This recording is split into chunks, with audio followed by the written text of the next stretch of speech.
This is it, the very last episode of building my virtual pinball cabinet. It's been a long 2-year journey of making this thing, 1 year of editing all the footage into almost 60 shorts and 8 videos, and 4 big events that I got to take my pinball to. In this last episode I'll do all the finishing touches, like illuminated flipper buttons, the translite and a loud knocker. Make sure to stick around to the end of the video to finally see some glamour shots of the completed machine and some gameplay. I'll also do a quick overview of all the software that's used in Virtual Pinball, and I'll share the total cost of building this thing. I'll also share some interesting resources if you want to build your own.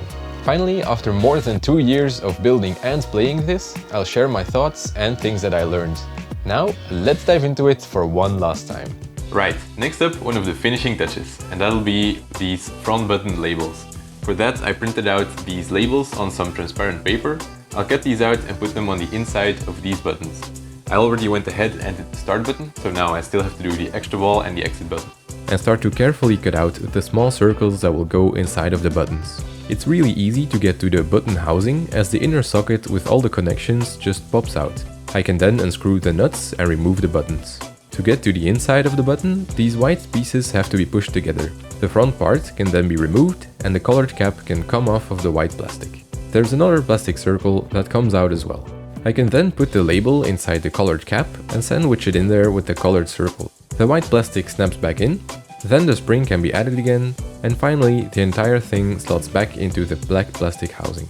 The buttons now finally have text on them, and it looks amazing. The buttons slot back into the cabinet, secured with nuts, and the inner parts can be inserted again. Don't they look great? I love how professional this looks. Nice label buttons to make it clear for everyone what they're for. Alright, it's time to add the final feedback device, and that is this knocker. This is something that's used in real pinball cabinets, and it's basically another pinball coil which fires a pin up at the top of the back box. It basically just knocks on the wood, which is why it's called a knocker, and it signals whenever you beat the high score or get a replay. I start by adding another fuse holder to the fuse board and screwing it down. The fuse is connected to the Pinscape's power board, just like most other feedback devices. The other side of the ground wire feeds through the back of the cabinet to the back box. The power comes from the 48-volt power supply, so I connect another wire to it and feed it to the back box as well. I connect the 2 wires to a separate connector that I can unplug if the back box needs to be removed. To install the knocker itself, I first remove the back box screen by unscrewing the wing nuts and then slotting the entire screen out. I install 2 metal parts in the back box, one as a base for the coil and one striking plate that the knocker will hit. The knocker coil can then bolt onto the base and connect it to the wires from earlier. Finally, I add a fuse so everything can be tested. Let's hear the knocker fire.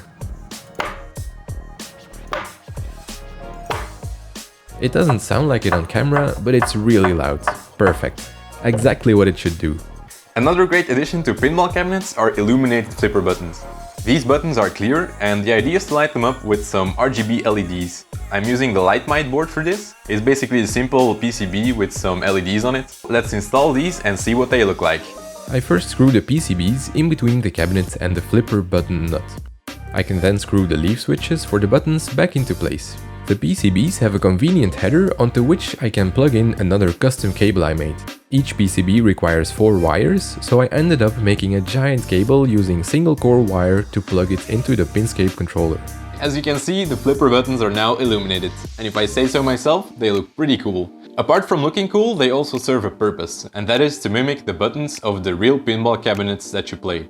In this case, I loaded up the Shadow, which has MagnaSave buttons on both sides, which are blue, and red flipper buttons. So you always know if a table has MagnaSaves or not, and you know that you can use the button. The final piece that I have to finish is the translite. Up until now, it was just a fully transparent acrylic piece, but I want to mask the edges to hide the bezel of the backbox screen. I mark the parts that need to stay visible with a white marker, and then add masking tape to that area. I work my way around to make a rectangle, and finally cover the inner part with some newspaper. I take the translite out and first spray along the edges with a clear varnish, in order to prevent the black paint to seep underneath the painter's tape. When the varnish is dry, I start spraying everything black.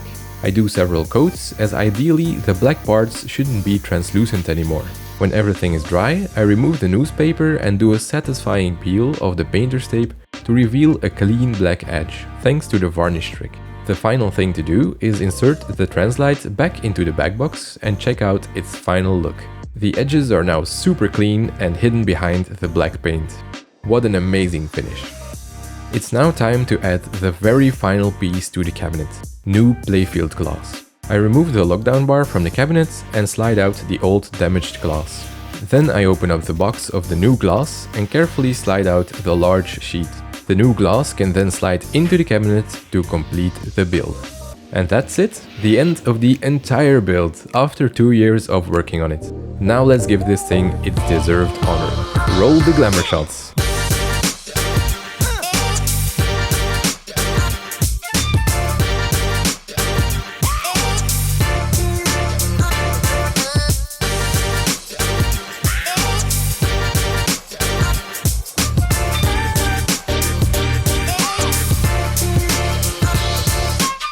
Of course, it's not only about the looks. Let's see how it plays.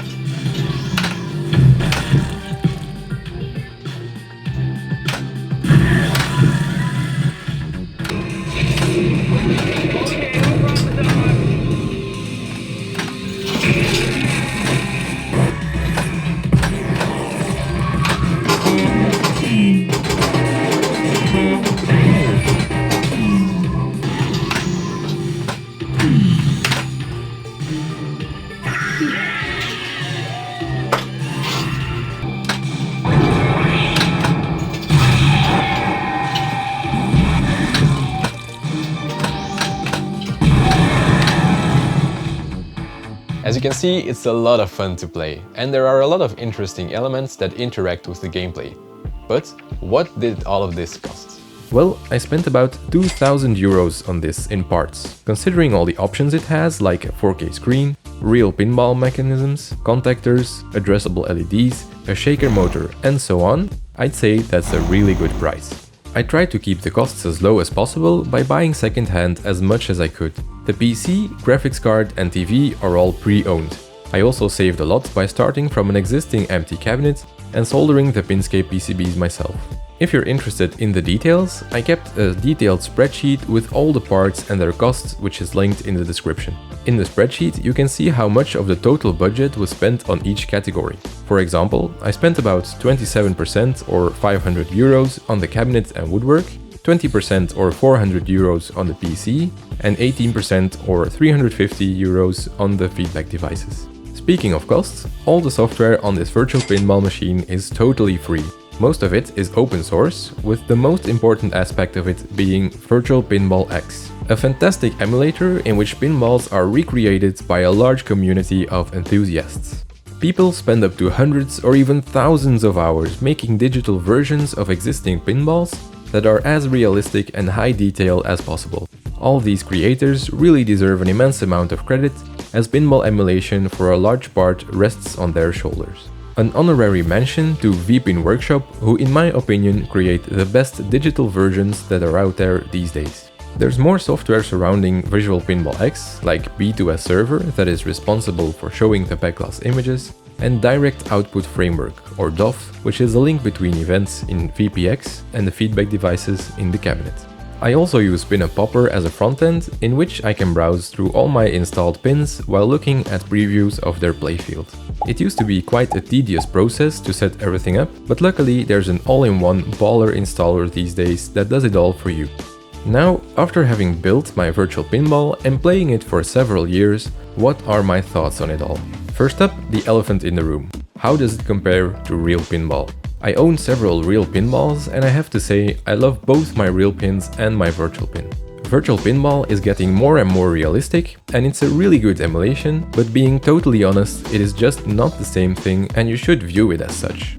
Both are a lot of fun, but it's a bit like comparing apples to oranges. Real pinball collectors will often say that it sucks because they are used to real pins and only want to play those. But in my opinion, Virtual Pinball is a perfect addition to a real collection to play pins that you don't own. Especially if you play competition, it's really nice to be able to learn the rules of a lot of pins and then try to use that to your advantage. Also, if you only have room or budget for a single machine, Virtual Pinball is perfect. Instead of one game, you get hundreds. A common worry amongst real pinball players is the delay between pressing the flipper button and the flipper actually moving in-game. I have to say, it's definitely present on mine, but not any more than playing Xbox on a TV, for example. I like to compare it to playing an old electromechanical pinball. Their flippers respond slower, but after some time you get used to it and you stop noticing. Also, in my case, the delay is there because I use the TV. TVs generally have slower response times. If I had used a computer screen, I'm pretty sure there wouldn't be any noticeable delay. Another thing that I love about Virtual Pinball is that you can make whatever size cabinet you want. There's something for every budget. You can basically put a tablet or Switch in a small box and call it a day. Cheap and simple. Or you could go slightly bigger and make a scaled down version, a bit like arcade 1-ups. Or you could even go all out and make a full-size machine with all the options that you want. It really is super flexible and approachable. There are several things that could be improved with my Virtual Pinball though, but most were deliberately chosen to keep the cost down. One thing I could do to improve is use an OLED screen with really nice colors and total black levels. Or I could go for a 120Hz screen, but that would also require upgrading the graphics card. But I have to say, I don't think those things are worth it anyway. It would be better, sure, but the fun remains the same. I did dabble in connecting VR glasses to my cab, which solves the delay and has an even more realistic view of the playfield, which really is great. It's really fun to play like that as well, and certainly a more budget-friendly option. Now, if all of this triggered an itch to build your very own virtual pinball machine, here are some interesting resources that you can consult. On number 1, the Pinscape Build Guide. It's a written guide with 115 chapters that contain every single thing that you need to know. It isn't called the Virtual Pinball Bible for nothing. The Virtual Pinball Discord is also a great place to ask questions, find info and see what other people have built. Similarly, there are several Facebook groups that are equally interesting. There are also several YouTube channels like Major Frenchy and Way of the Wrench that are a joy to watch. They go into way more detail than I did, so definitely check them out if you're interested. Finally, I want to end this 8-part series by looking back on the amazing time I had while building and playing this thing. And also the amazing events I got to experience by bringing it to Nerdland Festival, Maker Faire Ghent and Facts. I'm very grateful for it all, and I love the fact that I got to share this project with so many people. And with those words, I'd like to thank you all for watching. I hope to see you in the next video, because of course, there's more projects to come.